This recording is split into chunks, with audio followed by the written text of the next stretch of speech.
حضرت ابو ہریرہ رضی اللہ تعالیٰ عنہ سے روایت ہے، انہوں نے فرمایا جب رسول اللہ صلی اللہ علیہ وسلم غزوہ خیبر سے واپس آئے تو ایک رات سفر جاری رکھا۔ جب نیند آنے لگی تو رات کے آخری حصے میں آرام کے لیے ٹھہرے۔ نبی علیہ السلام نے حضرت بلال رضی اللہ تعالیٰ عنہ سے فرمایا آج رات ہمارے لیے وقت کا خیال رکھنا۔ حضرت بلال رضی اللہ تعالیٰ عنہ نماز پڑھتے رہے جب تک ان کی قسمت میں ہوئی۔ اللہ کے رسول صلی اللہ علیہ وسلم اور صحابہ کرام سو گئے۔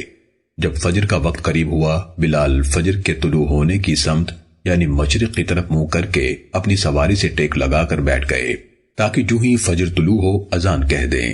وہ سواری سے ٹیک لگائے بیٹھے تھے کہ انہیں نیند آ گئی۔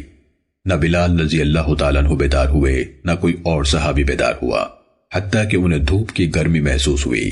سب سے پہلے رسول اللہ صلی اللہ علیہ وسلم کی آنکھ کھلی تو رسول اللہ صلی اللہ علیہ وسلم گھبرا گئے۔ فرمایا اے بلال۔ بلال رضی اللہ تعالیٰ عنہ نے عرض کیا اے اللہ کے رسول، میرے ماں باپ آپ پر قربان، جس ذات نے آپ کو بیداری سے روک لیا اسی نے مجھے بھی روک لیا۔ نبی صلی اللہ علیہ وسلم نے فرمایا کوچ کرو۔ صحابہ کرام رضی اللہ عنہم نے اپنی سواریوں کو تھوڑی دور چلایا، پھر آپ صلی اللہ علیہ وسلم نے قافلہ روک کر وضو کیا اور بلال رضی اللہ تعالیٰ عنہ کو حکم دیا تو انہوں نے نماز کی اقامت کہی۔ آپ صلی اللہ علیہ وسلم نے فجر کی نماز پڑھائی۔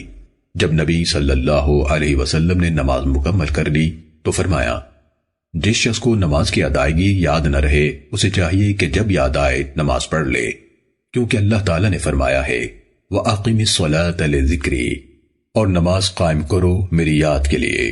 امام زہری رحمہ اللہ اس آیت کو اس طرح پڑھتے تھے وَأَقِمِ الصَّلَاةَ لِذِكْرَا، اور نماز قائم کرو یاد کے وقت۔ سنن ابن ماجہ حدیث نمبر 697۔